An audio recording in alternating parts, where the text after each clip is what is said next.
Hello and welcome back to Perspectives. On today's show, we're going to take a look at the gloriously unrepentant Khalistan supporter who upstaged Diljit Dosanjh during one of his recent concerts. We'll also travel across to Punjab, and after a warning from the World Bank president, we expose the extremely concerning predatory corporate land grab by Modi's mates, of all people, deliberately sucking up Punjab's small independent farms, and of course the agenda designed to remove Sikhs from their own soil. And moving across the border to Pakistan, we confront a profound political irony, balancing state-level generous hospitality with the breaking, bloody reality of localised extremist anti-Sikh violence. And finally, we expose how young Sikhs are being lured into a trap, generating division and hate in their search for likes and subscriptions, without actually realising that they're doing Hindutva's work for them. All this and more on today's show, and of course at the end of the show we'll take a look at loads of great comments which have been filling up beneath the video, so thank you as always for those. Right, let's get underway, and yes, I wanted to start with this one. I couldn't resist. We have talked about Diljit Dosanjh quite a lot in the past. And of course, we did report recently about one of his concerts being slightly interrupted by some flag wavers in the audience, Khalistan flag wavers. Well, I saw this and I started chuckling. And I thought, is that real? And actually, I did all sorts of sort of forensic analysis. And I even zoomed, if you zoom really closely into all those mobile phones being held up, you can't actually see the Khalistan flag. And to be honest, you actually can't see very much other than just the glaring lights. So I thought, it's fake. It's possibly a Photoshop. But a very good one, I have to say, if it is. But no, it is actually legitimate and it is real. Because it took a simple Google search to find some video footage of this, and I'll show you it in a moment. It was over the weekend at Chase Center in San Francisco, over in California. Diljit Dosanjh, part of his Aura 2026 World Tour, as it arrived in San Francisco. And for most of the packed stadium, it was one of his usual concerts, high energy music, visual spectacle, lots of lights and smoke and stuff. It's all the usual sort of stuff. But the real story, the interesting story, happens when, of course, a pro-Khalistan activist, this guy, breaches the security. And I have to say, he breached it very easily, bypassing all the barriers, and he managed to storm directly right onto this massive stage alongside Diljit Dosanjh. And allow me the pleasure of playing what happened. Here you go.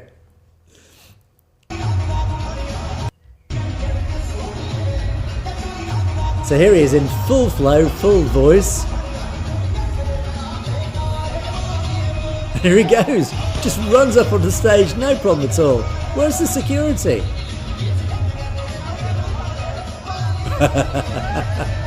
Well done him. There he goes. There goes the Khalistan flag. I don't know how many in that audience, 80,000 people in that audience, all blessed with the sight of the Khalistan flag. There's the security, about 30 seconds too late. I mean, it could have been an awful situation without actually being somebody dangerous. Anyway, bundled away, and as you'll see, he's taken backstage.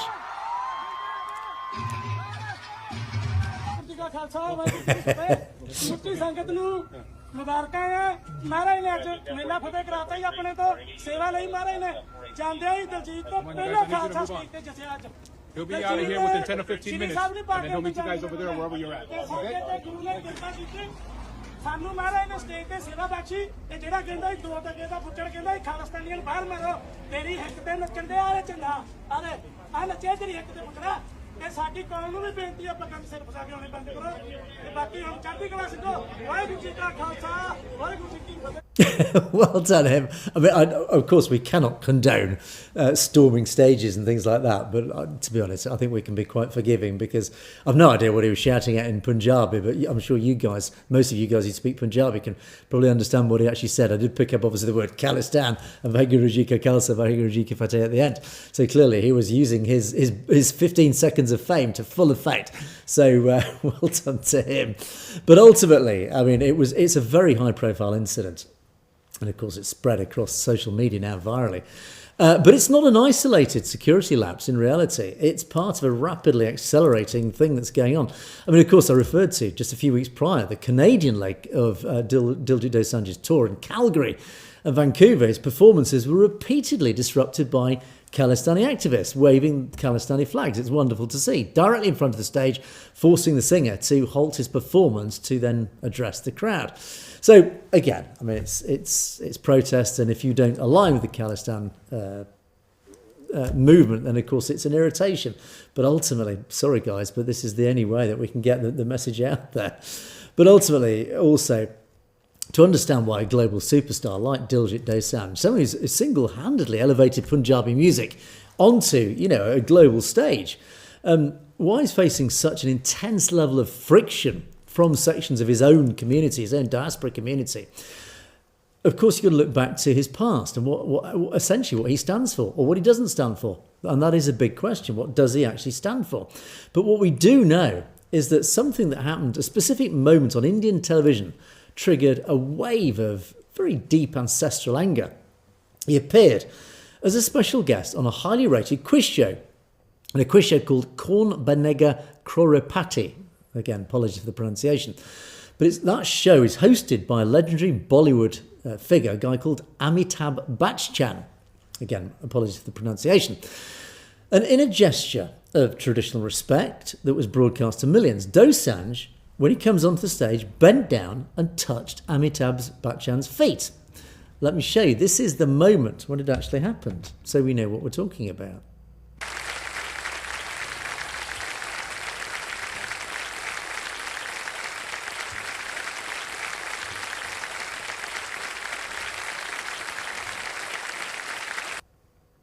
So that was essentially the big moment that caused an enormous sort of uproar across the diaspora.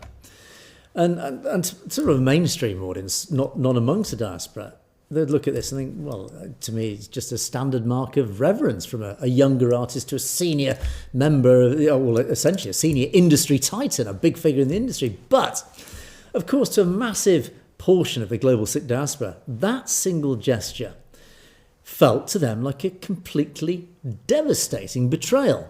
Why? Because for the diaspora, it's this guy, Amitabh Bachchan. He's not just a cinema icon. There's a lot more to his name, associated with his name. He comes with a lot of baggage. His name remains intrinsically tied to those awful dark days of the Sikh genocide in end of October, early November 1984. For decades, human rights groups and survivors, of course, of the genocide have pointed to allegations that following Indira Gandhi's assassination on October the 31st, 1984, this guy Bachchan reportedly used his massive media platform to then go on to the radio and television to broadcast slogans, particularly incendiary slogans designed to ignite the mob, including an infamous phrase, "Khoon ka badla khoon," which actually translates as blood for blood. Essentially, it was a war cry demanding that Hindu mobs take to the streets and, as it says, get blood for blood. In other words, avenge Indira Gandhi's blood with the blood of Sikhs, essentially. So he was deliberately going on into public platforms on the radio and television, essentially just provoking Hindus to get out there and murder Sikhs, which of course they went out and did by the tens of thousands. Now, Bachchan has apparently denied this. He vehemently, categorically denies the allegations. Of course he would, wouldn't he? Because they're rather damaging to his reputation.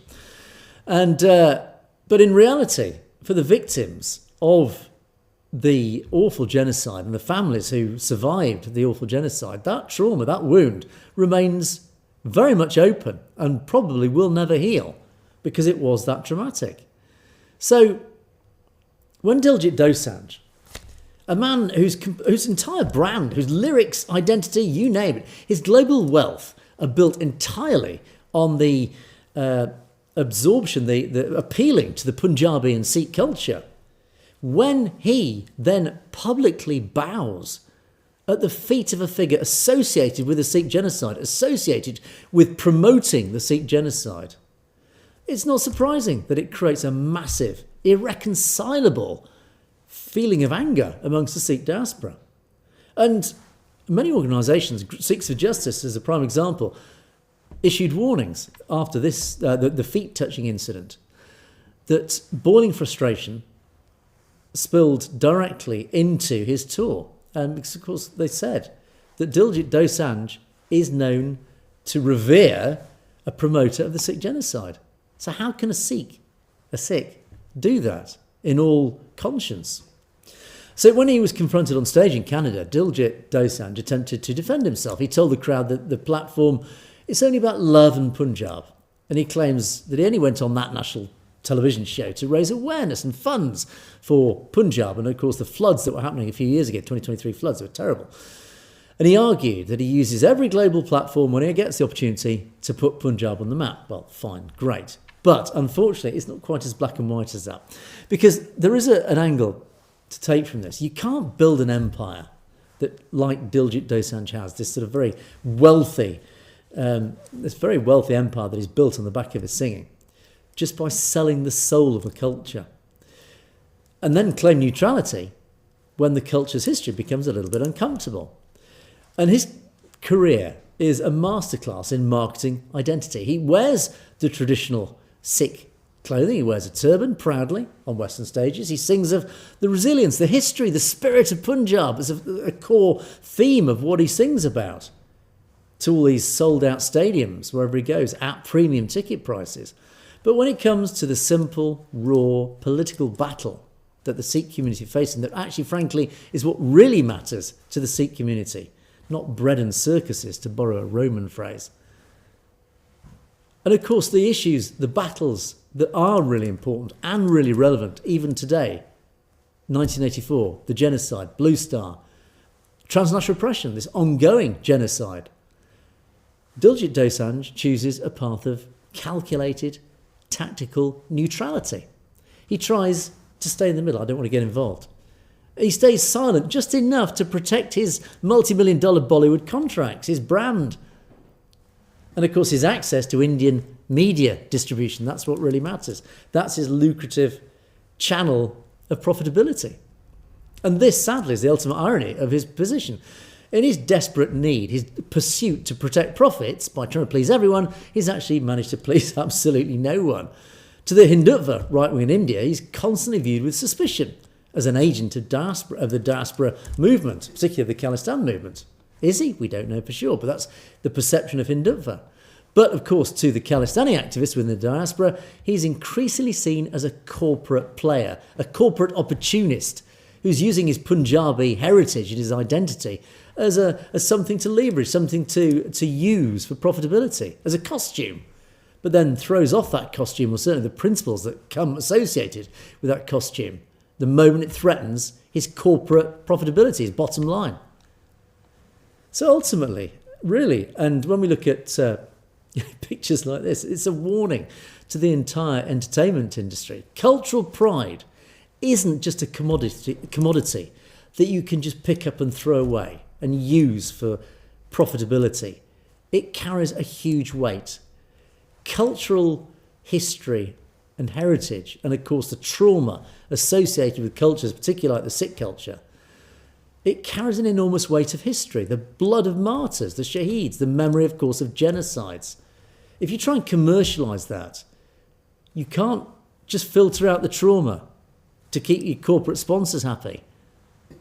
You can't just bow your head to the systems that have spent decades trying to suppress it, in other words, India.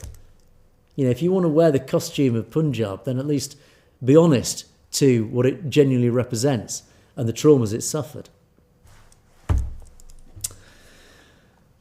And talking about Punjab, let's move on. This was interesting. It's actually quite concerning because it sort of feeds into other stories that were reported about the farmers in Punjab and this sort of overall economic agenda that's rolling out across Punjab. This is the president of the World Bank, a guy called Ajay Banga, and he made a statement recently which is quite interesting.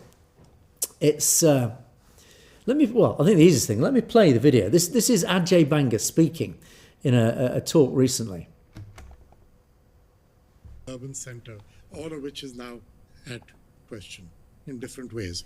So when I grew up in India, my father's in the army, but I'm from the Punjab, which is used to be the agricultural centre of India. If you go there today, you'll find all these young kids who've sold off their farms. They're really rich for about 4 years. They buy a great SUV, a big television, smoke a lot, drink a lot, do all kinds of other stuff, and 4 years later, they're broke. And they end up in a shanty town of an urban center, basically trying to find gig economy jobs. Nothing wrong with that, but that's nothing compared to what they could have been if they had a chance to be productive. You need cooperatives, you need technology that gives these farmers access to better seeds, better fertilizer. And on it went. Essentially, what he's saying, he's identified what's going on in the Punjab is many, many young, relatively small farmers are realising that the land that they own is quite valuable. And they're being encouraged, deliberately encouraged, to sell up. They're offered, reasonable amounts of money. And of course, if you're a youngster, it's not even a huge amount of money. But when you're offered these sums of money, you think, great, I'm rich. And they go and blow it on, as he says, on SUVs and having a good time. And then a few years later, suddenly they run out of that money and they're left with literally nothing, as he says, ending up in shanty towns. And it appears to be part of a deliberate overall agenda. We know this agenda feeds in to many of these other stories that we've covered about agriculture, the agricultural industry, and where the trend line of the Punjab. Because over the last few weeks, even recently, ground level reports and, of course, financial data coming out of the Punjab is pointing to this rather significant and very worrying trend.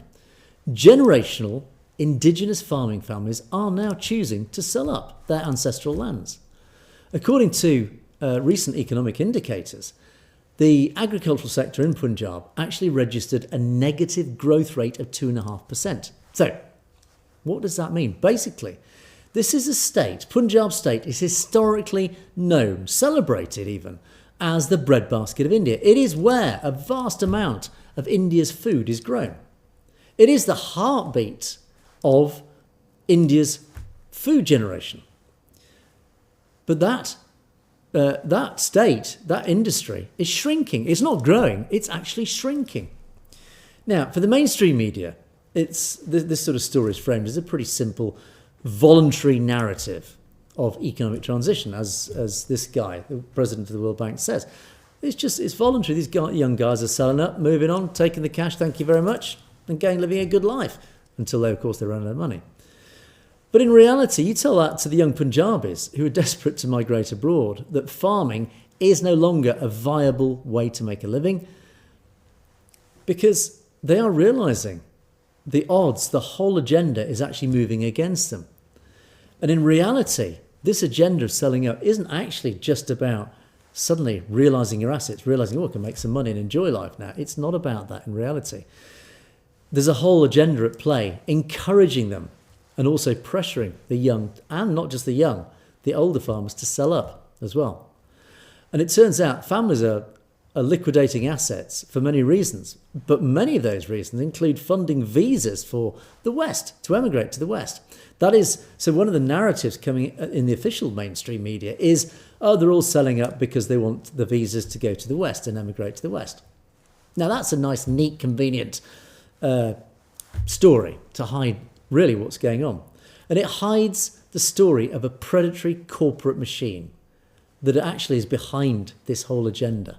And again, this is why this story feeds into what we've talked a lot about in the past. And it does bring up all sorts of uncomfortable questions about Delhi's corporate-controlled media, because they, of course, won't touch this story. They report the sort of the high-level narrative, the Godi narrative that the government wants you to think is happening. But in reality, of course, as always, you dig beneath the surface. There's a very different story going on. Because the first question, when I heard this, the first question I asked was, okay, who's buying up the land? It's all very well these small farmers selling off. Who's buying it? And that's really the $1 million or $1 trillion question in reality, because it also reflects what's happening a lot in the West, where small farmers here in the West are going through the same process. They're being forced through costs and all sorts of economic pressures to sell up because they can no longer make their farms viable. Who buys them? And again, this points to the same thing. It's the same story reflected in India and in the West. Who is actually buying up these tracts of land in the Punjab? Where's that money coming from? Follow the money. That famous phrase, follow the money. And of course, what happens to the sovereignty of those people when they lose their connection to their Punjabi soil? Now, when you look at the bureaucratic and the legislative, that's the legal landscape in Punjab right now, That's where the clues point to. That's where the answers lie. Actually, it's glaringly obvious. It's not a natural free market at work. This is not free market play. It's something that is systemic. It is a system. It is a multi-pronged attack deliberately designed to force debt-ridden families into bankruptcy and liquidation. In other words, and it's the same here in the West, these small farmers are literally being forced into bankruptcy, and therefore they have no choice but to liquidate, in other words, sell up their farms. And recently, senior political leaders in India have actually condemned the state administration for quietly moving ahead with, for example, public auctions of agricultural land belonging to heavily indebted, struggling farmers through state-controlled cooperative banks. It's a banking cartel, also working in cahoots. Ironically, again, the same agenda rolling across the West, is that there is an agenda at play deliberately designed to drive small farmers into bankruptcy in collusion with banks. And I know this because I've interviewed people, even outside the Sikh community, who've suffered the same sort of agenda, not necessarily in agriculture, but in different areas. There is an agenda at play to drive people, small people, economically speaking, out of business, who are then forced to liquidate their assets by the banks who are acting in cahoots with others.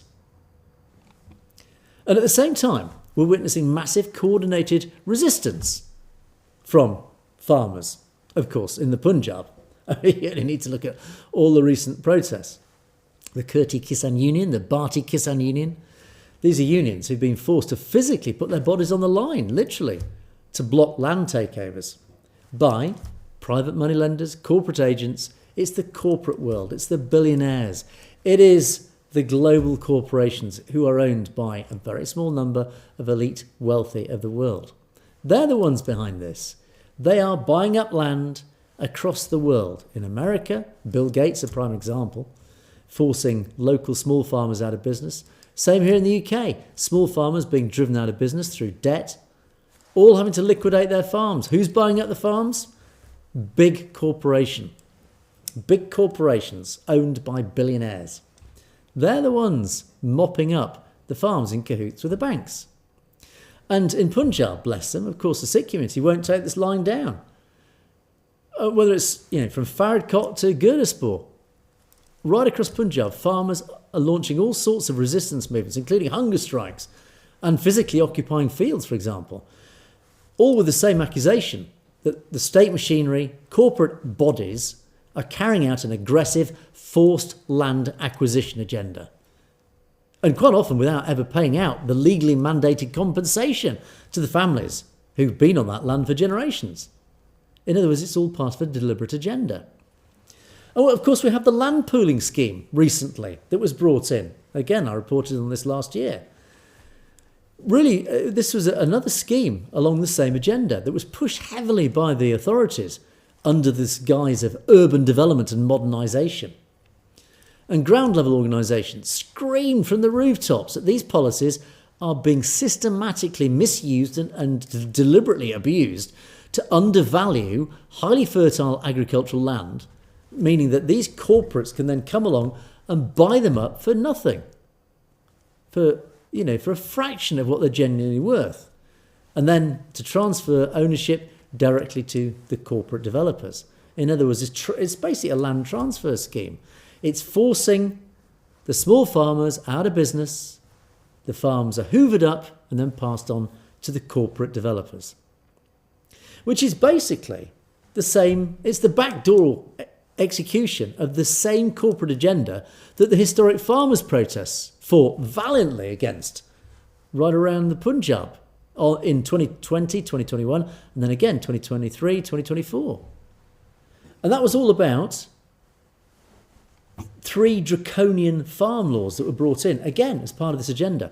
The ultimate goal of those 3 laws was to dismantle the traditional market protections and to allow corporate conglomerates, these big corporations, to bypass local safeguards and pave the way for massive corporate-owned contract farming. Now, the global community watched I have to say with awe, Punjab's farmers absolutely said, no way, we are not going to let you get away with this. Bless them, the Punjab farmers, notoriously resilient, notoriously refusing to back down on this. And amazingly, they did actually force a humiliating historic retreat from Delhi, from Modi's government, because Modi realised that this was going to rapidly escalate out of hand. It was going to become something bigger.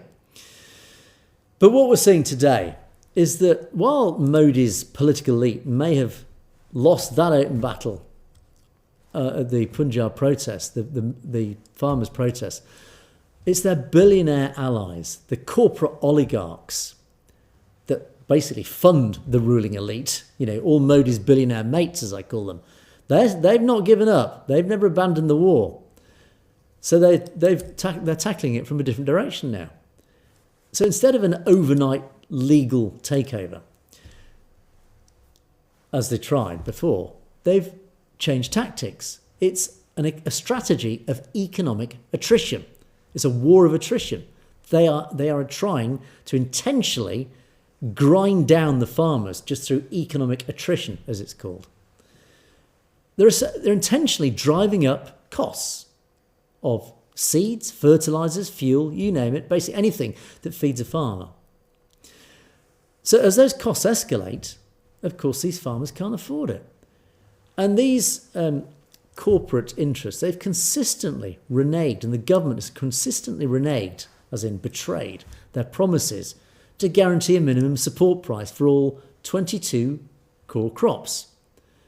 So starving the Punjabi agricultural economy of credit, that means being able to borrow money, state support, fair prices, all the basic economic essentials to keep an agricultural industry going. They've basically deliberately created a system of just despair, of collapse. So all these farmers are literally struggling economically as a result of a deliberate agenda to drive them into that. And of course, if you're a farmer trapped under a mountain of debt that's been deliberately pushed onto you because of rising costs, and when the young, of course, just see no viable future in their farms, why should I inherit this farm? All I'm inheriting is a massive pile of debt. And when the Indian state, begins weaponising bank auctions deliberately to seize land, then of course selling the farm seems to feel like the only survival mechanism left. So that's the real story of what's going on. Because who's waiting with open checkbooks at the moment those families break? It's the corporate empires. It's the multi-billionaire tycoons who want to transform the independent, proud, sovereign farmers of Punjab into what? Displaced, landless labourers on their own ancestral territory. They become employees, slaves, not owners anymore. They're just employed as farm workers on these great big corporate farms. So they want to replace all this lovely, diverse, sustainable, indigenous local farming with, of course, the massive industrialised corporate monopolies. And it's not just Indian billionaires, of course, it's the global elite. It's the Bill Gates of the world who come in with all these great sort of programs of investment. We're going to industrialise it, maximise yields. Yeah, but who loses? Who actually loses? It's these guys. It's a global agenda. It's not just an Indian agenda, but of course the Indian regime are very happy to buy into this agenda because it's all their millionaire mates or billionaire mates who are likewise benefiting from the same agenda. So this is why we need to sound the alarm, basically what is really going on. Mr. President of the World Bank can sit there and saying, oh, yeah, it's these young farmers, they're all selling up because they want to cash in and live a good life. No, that's not the reality of what's actually happening. That's not why they're cashing in. They are deliberately being driven into this by the corporate oligarchs. They want to suck up all the land so they have full ownership of all our land, not just Punjab's, but our land here in the West too. These are massive American farms. Australia suffering the same sort of issues. Right across Europe, the same thing is happening, is that small farmers are being driven out of business And the farms, as they sell up, are being welcomed by these oligarchs. And thank you very much, Bill Gates, as I keep saying. How many millions of acres does Bill Gates now own in America? I haven't got the number to hand, but it's eye-watering, the amount of farmland that he has bought up. Why? There's another question. But ultimately, in reality, the wealth of Punjab, it's not held in vaults of multinational corporations or the stock exchanges of Mumbai. The wealth of Punjab, it's in the soil. It's the sovereignty of its farmers. And when you strip those people from that land, you're stripping people of essentially their identity, their history, and of course, more importantly, their capacity to resist political subjugation. So this is a battle, and it's a frightening battle, because this is a battle at the moment that we're losing, that the people of Punjab, the ordinary farmers of Punjab, are losing. This is why the battle and the fight for Khalistan is now more than ever so important, because the only way that these farmers are going to keep hold of their own sovereign land, literally the physical earth that they live on, is to establish a fair regime. And under Indian rule, that regime is not fair, because they are the gateway, the doorway. They are holding the door open to the world's billionaires to come and drive these guys out of business, to remove them from their own soil. That's why we need Khalistan, to protect not just the Sikh people, but to keep this land out of the greedy claws of the world's global oligarchs. Let's move on. Pakistan is a different story. Right.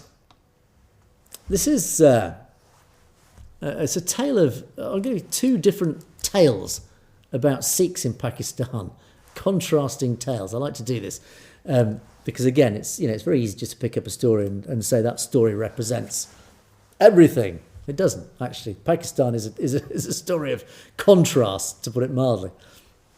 And it ultimately, when it comes to Sikh community, Pakistan, I've been very effusive in my praise of Pakistan for its treatment of the Sikh community. But unfortunately, that is not always the case, as you can see obviously from the headline here. And this headline has sort of gone round the world, actually. Because I'm going to talk about two stories of two entirely different state behaviours, Pakistan's state behaviours towards the global Sikh community. And one of them relies on a hugely hospitable treatment of the Sikh community, another one that relies on something very different. And of course, India enters the equation as well, as it always should do, because when it comes to any story about Punjab, either side of the what's it line, I've forgotten its name now, my old brain can't remember the name, the border basically between India and Pakistan that divided Punjab into two. You can't talk about what happens on the Pakistan side without talking about what happens on the Indian side. It was a tragedy, actually. The first story I want to report out is this awful tragedy that occurred a few days ago, June 17th to be precise. It was in the city of Mardan, the locality Babu Mohalla. It's about 60 kilometres northwest of Peshawar. I've been in Peshawar many years ago, actually. And in fact, I've actually just gone past this place, Mardan, myself. I've actually been there, but I'm going back many years ago. In this, it's the province, it's called Khyber Pakhtunkhwa province. It's the area up towards the Khyber Pass that leads up into Afghanistan. And I have to say, when I was travelling around that area with my rucksack and a mate, it was a pretty lawless region. It was a sort of region where everybody was riding around on horseback with weapons over the shoulder. And as a white man, you had to be obviously very careful. And it was a pretty lawless area, that sort of tribal region, that sort of border region between Afghanistan and Pakistan. It was an exciting place, but I say also it's a sort of place that you obviously have to be very careful. Anyway, unsurprisingly though, and sadly, a Sikh couple came a cropper. They suffered a terrible tragedy.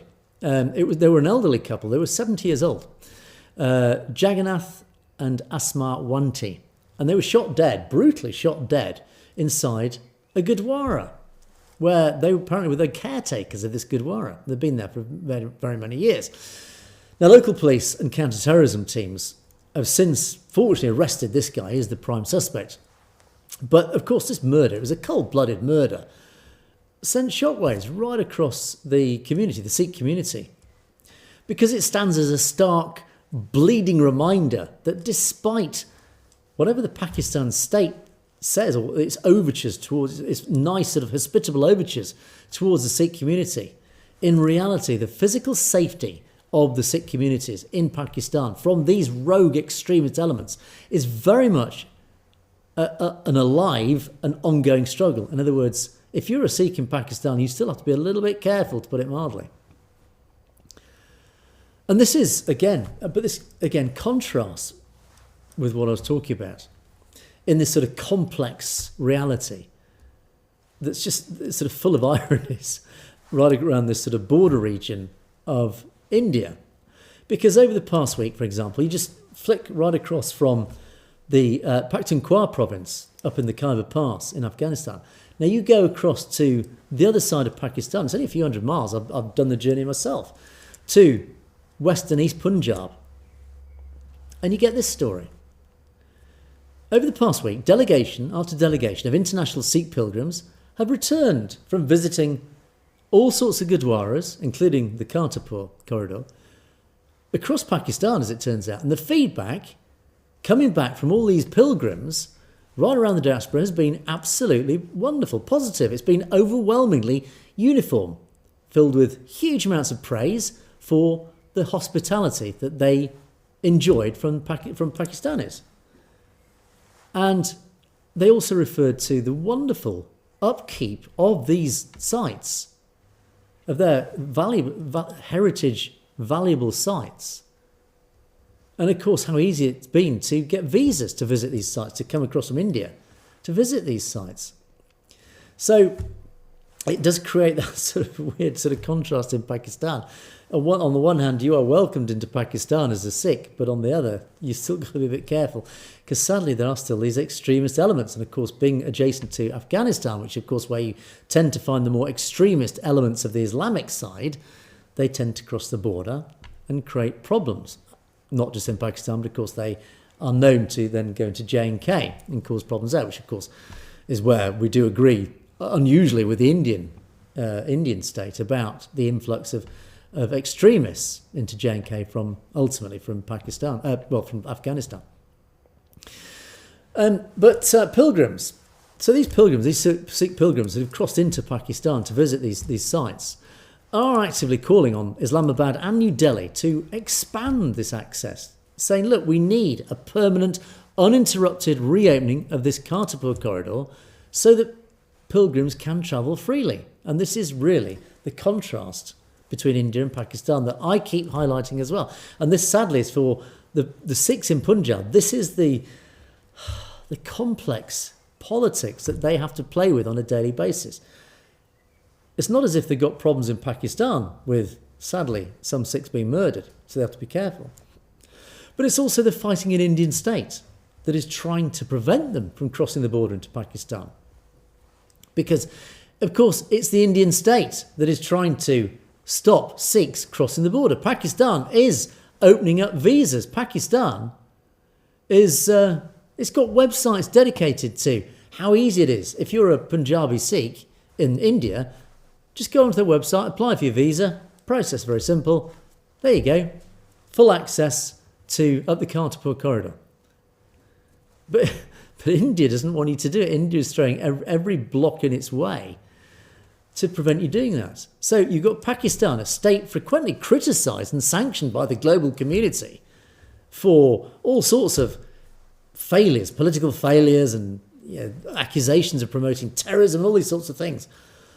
But ultimately, when it comes to the cultural, linguistic and spiritual heritage of Punjabi Sikhs, the Pakistani state has actually opened its doors on a policy level, providing reverence, respect, high-level diplomatic security and unprecedented visa access to these pilgrims.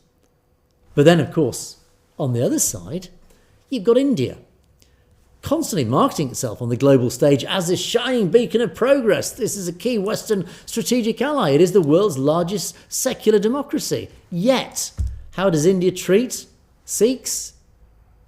It treats them with hostility. So Pakistan's building corridors for peace. Delhi manages an ecosystem of extrajudicial operations across Western capitals. It's relying on torture-tainted, decades-old legal cases like Jagtar Singh, Johal, Amritpal Singh, weaponising the law against its Sikh community. It's building aggressive laws to try and silence anybody who wants to hold India to account for its persecution of minorities, but particularly the Sikh community. So the scale, so there's quite a lot that's feeding into this story. There's the Pakistan story, there's the India story, but ultimately, one state, despite its profound fractures and the clear failure to fully eliminate local extremist threats on the ground, Pakistan, has chosen a state policy of diplomatic warmth and bridge building with the Sikh community. But the other state, India, wrapped in a respectable coat of being an international trade partner, global democracy, we are the world's largest democracy. It utilises the full weight of its intelligence apparatus, state-backed media, the Gaudiya media, whatever, to wage a war of attrition against Sikhs. And not just ironically in India, of course, across the world. So ultimately, navigating this week, we've got the anniversaries last week of Avtar Singh Kandar, Hardeep Singh Nijjar.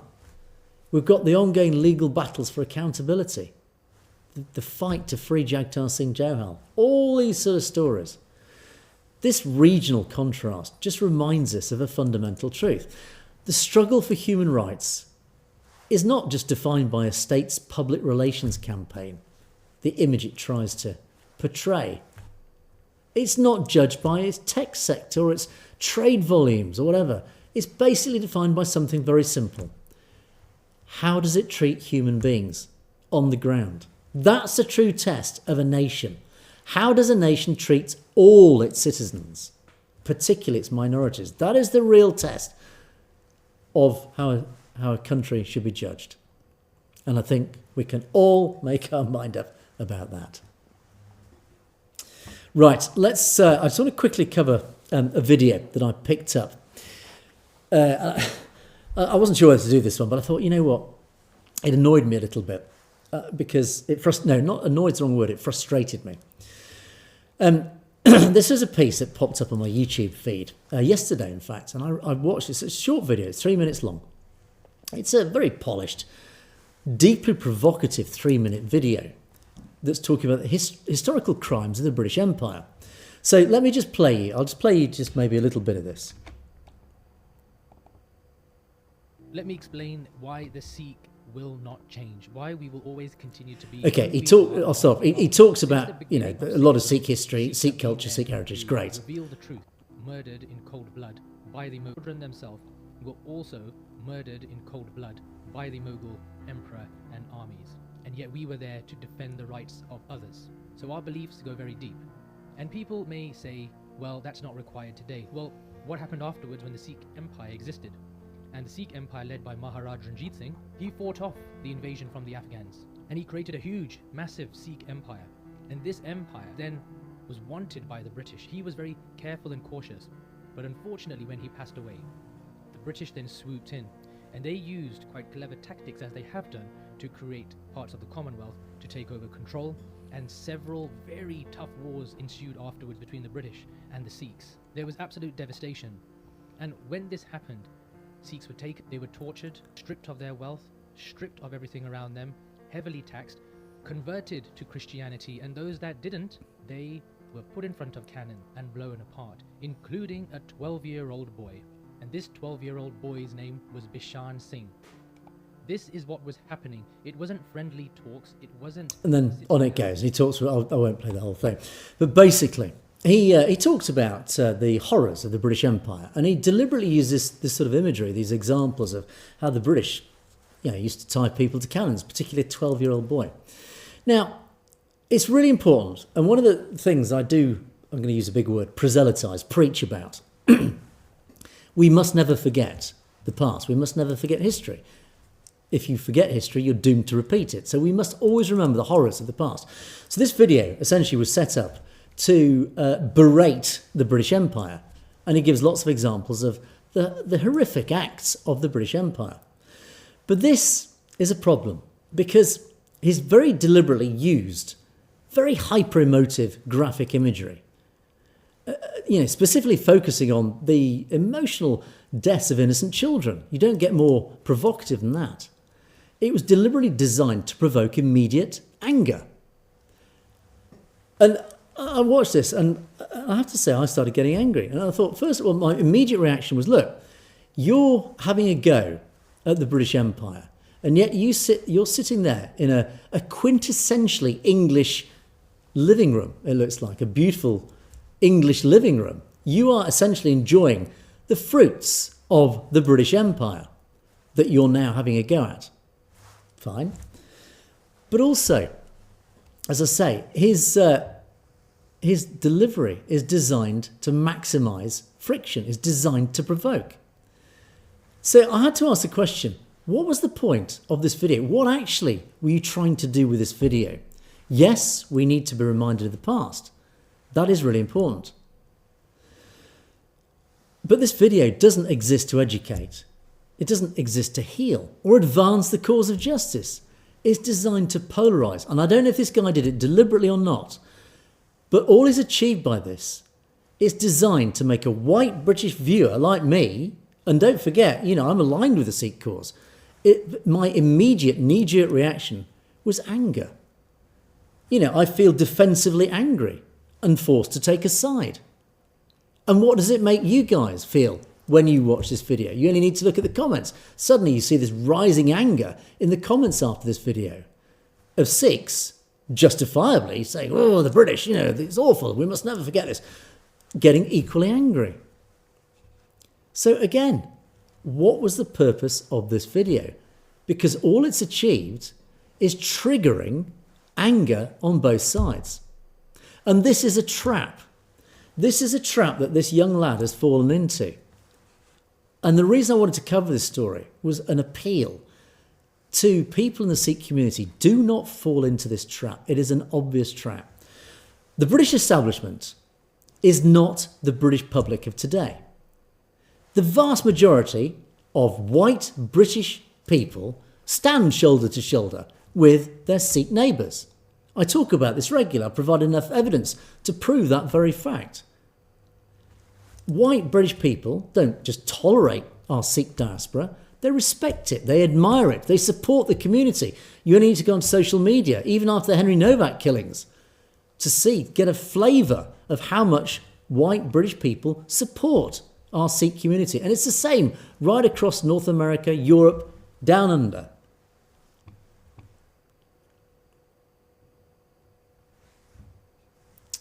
And for example, this is just a random example I found. So let me get rid of that. It's a deep-rooted shared history that the British have with our Sikh community. Manchester, for example, just a few days ago, Manchester Council, Trafford Council specifically, unveiled this blue plaque. Blue plaques are awarded to people of note, of historic note. This was the home of Gyani Sundar Singh Sehgal. He stood up to the establishment in the 1950s and 60s, the British establishment, fighting for his right to wear a turban at work.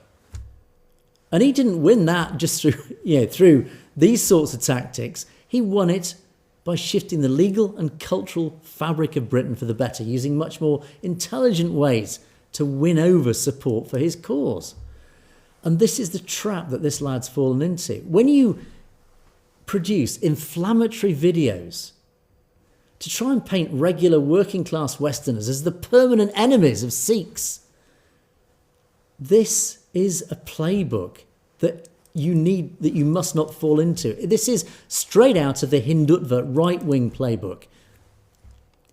Think about the goals of Hindutva.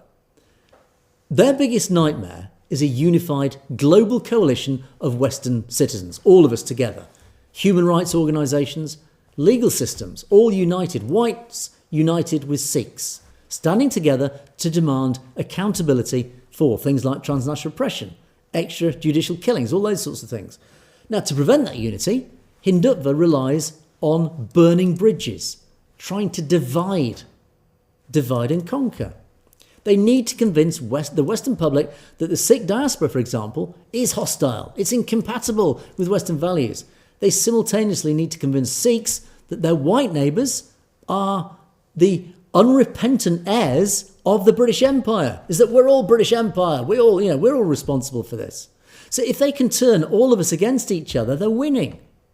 They're dividing their opposition. They're dividing us. They're isolating the diaspora Sikhs, you guys, from your natural allies, people like me. And they're making sure that nobody's looking at the real-time human rights abuses that's happening. So the reason I sit here is to build bridges, not burn them.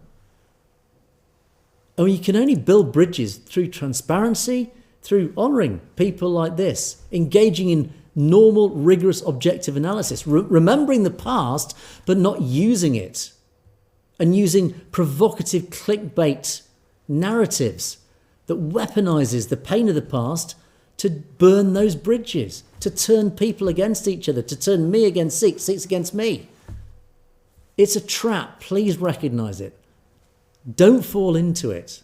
And I appeal to this young lad, please think again. And he's got about a handful of subscribers. It's a tiny channel. But this video's had something like 3,500 views. In other words, it's fed into people clearly seeing this and thinking, yeah, ooh. And you look at the comments, the rising anger in the comments. It's like Facebook, which is designed to ignite your anger. This is what this video has essentially achieved. Even I, watching it, got angry and defensive about the whites, saying, how dare you? And I made a comment, look, you're enjoying the fruits of the empire in your nice English living room, and yet you're having a pop at the white British, as if I'm guilty of it. So please, it's an appeal to the YouTubers, people like this. All you're achieving by using emotional, provocative language is you're actually losing. You're losing the war that you need to win. You need to build bridges. You need to get the white people on your side, because most of us are. Don't burn those bridges. Don't turn your own community against people that want to align with them, because that's a trap that's been set for you by Hindutva, by India, because they are the only winners of that. Not you guys, not people like me. Nobody wins apart from India. So anyway, I'm interested in you guys out there in the audience. Let me know your thoughts on that, because I'm sure, you watch that video, you'll get angry about the British Empire. I'm sure many of you are angry about the British Empire, and justifiably so. But don't forget, we, white British today, are not the British Empire. We're you. We're the same.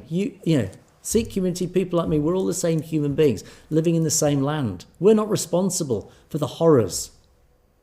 All we're responsible for is making sure, firstly, they don't happen again, and secondly, building the bridges to stop those who want to regenerate those sorts of horrors are never allowed to do it again. Anyway, so apologies for ranting about that, but as I said, that video did sort of frustrate me a lot. Anyway, let's move on. Gosh, we've only got a few minutes for the comments, so I'm going to have to zip through the comments. Thank you to all of you guys who sent loads of comments in. Stay Safe kicks us off today. I did that awful story about the missing women in India. It was horrific story. And again, I just bash India so much because it's got so much to be bashed for. But this is one story that is just another shame, a stain on India as a so-called modern democracy. You just saw another documentary, why millions of girls go missing in India. The world is shocked, but the trouble is the world doesn't actually know. So only the few people in the world who know about it are shocked, but the wider world just don't seem to know about this because the mainstream doesn't really want to touch it. Truth is life or death. India isn't a country, it's a lawless circus, and the circus will end soon. I agree with you. Is it a lawless circus? It depends on your definition of lawless. India is tightly controlled by laws, but those laws have been weaponized in an authoritarian way. So ironically, it's quite the opposite of lawless. It's lawful, but those laws are bad and dangerous for a democratic society. But you're right to say the circus will end soon. It will do. Like all empires, it will come to an end. And Fateh Singh is a bit more blunt about it. It's a hellhole, period. So, Mr. 403. Yeah, likewise. Human rights and this human trafficking. It's not just an Indian problem. It is a global problem. You're absolutely right. It does sadly occur. Even here in the UK, we have human trafficking. It's a horrific thing. And it's always the vulnerable who suffer from this. And it actually, as you rightly say, Mr. 403, it's all our responsibility to fight it. We all need to unite. Call it out if we hear of it, see of it, and unite to fight it. Child labour. You talk about, we here in the West, we're quite happy to go into our stores and buy, $1 T-shirts or whatever, or £1 T-shirts at Primark or your equivalent in the States, for example. But we rarely think about the slave labour that's actually manufacturing those things. So we all have, as you rightly say, we all have a responsibility to fight this global abuse of the vulnerable.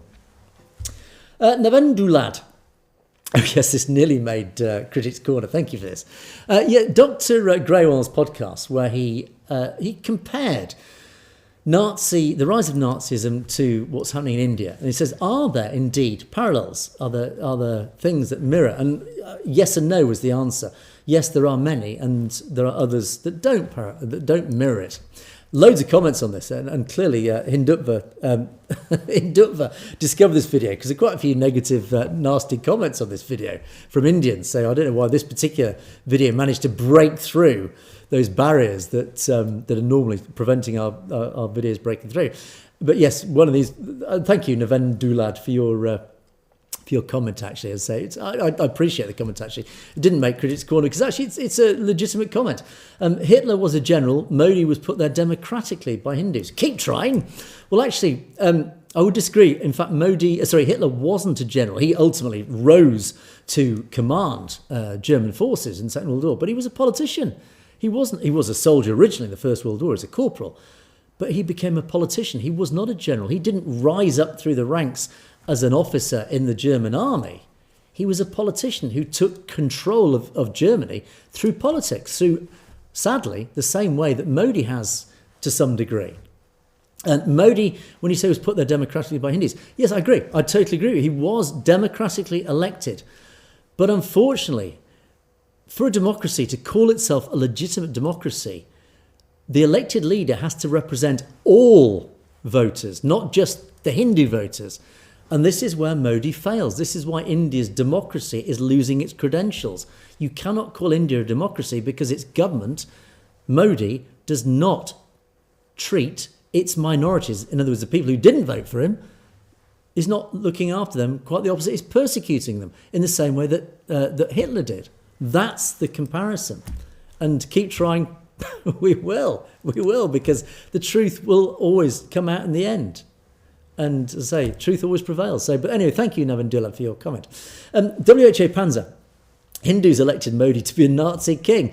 And then you talk about, his management of India. Again, we're running out of time, so I can't go into detail about this. But ultimately, yes, Modi is selling out India. He's selling it out to his billionaire mates who are now quietly sucking up all its industry, the ownership of its farms, its industry. His billionaire mates are just getting richer and richer. This is what happens, like happened in Russia with the oligarchs, is that when you've got an authoritarian regime in charge, then it makes sure that all his mates, all the regime's mates, get rich because it's all about mutual back scratching, as we call it. And he's going around the world to, as we say, feather his own nest. In other words, to secure his own future. All supported, as you rightly say, by the Godi media. But India is doomed. I agree. For the next 50 years, I hope we don't have to wait for 50 years, but ultimately, as you rightly say, the country is effed. But don't worry, it's not effed. It's just got a bright future ahead of it, just not as India as it stands, but as a group of very happy, very successful, independent nations. Now, Critics Corner does arise because, as I said, we did seem to, for some reason on this video, attract all sorts of people from the other side. SSSS, TY, blah, blah, blah, whatever. Oh no, it's a terrorist channel. Flag this. Well, by all means, accuse us of terrorism. If I was a terrorist, I'm sure I wouldn't be sitting here freely speaking because I live in a democratic society where we're allowed to hold our governments to account. We are allowed to criticise our governments. That is what freedom of speech is about. That is what living in a democracy is about. I couldn't sit in Amritsar and broadcast this show because I will be arrested and probably share a cell with Amritpal Singh or Jaggi or whoever. So you got to question, SSS, who are the real terrorists? It's not this show. We all know the answer to that. Tupu Akau. Well, I had to sort of try and interpret this comment, but I think essentially what you're saying is don't feel you can preach to a nation of 1.4 billion people. Well, I'll leave the answers to S. Baines and WHO Panzer. We're more than qualified. We want to leave the fascist state, and you 1.4 billion, you're welcome to it. If you want to live in a fascist regime, that is your prerogative. If you can't see it, then it's your own problem, nobody else's. But don't stop people fleeing the fascist regime. And likewise, WHO Panzer saying, what qualifications do any of you guys have to suppress human rights? In other words, you might be a nation of 1.4 billion people. It doesn't give you the right to persecute the minorities. And finally, Satinder Hassan. Welcome to the show, Satinder. Thank you for comment. Very good review, thank you. Very good comment, thank you. Avtar Dylan, thanks very much indeed, and have a great weekend. I did have a lovely weekend. The weather here in the UK, if you're in the UK, you'll know we're having an absolute heat wave at the moment. It's most unusual, so barbecues out. Don't worry, the rain will be coming soon, I'm sure. But anyway, TC, thank you, TC. It was a very interesting and informative show. It was Dr. Grewal, his podcast. It's a fascinating one. Do have a look at that. Thank you for your due diligence. Oh, no, thank you for your diligence, of course. Absolutely. Well, thank you for your comment. And Chadi Kala. And of course, the final sign-off, as always. Oh, my apologies. I do apologise to one of our specific audience members, Hardal Singh, one of our regulars. A specific personal apology to you. I forgot today to remove the logo. I saw your comment on yesterday's show. Please remove the logo. It's really annoying on the comments because it obscures the comments. I meant to do it today. I completely forgot. I will try and remember tomorrow. So yes, apologies for the logo, which does obscure some comments. Anyway, to wrap up the show, thanks always to you guys for all your contributions. Do let me know your thoughts. Message at satellodgetv.com and put your comments below. Let me know anything that I need to know about. Email me stories that you've seen that I should know about, that I can then interpret, research and check if they are true or not. But we'll leave the show once again with our happy cry, our happy war cry, not Bolo Sonehal, but Khalistan Zindabad, indeed. And in fact, if I could quickly go back to, it is actually worth showing. I would love to end the show on my favourite picture of the day, that one. Khalistan Zindabad. On that wonderful note, have a great day, folks. I will catch you guys tomorrow, God willing.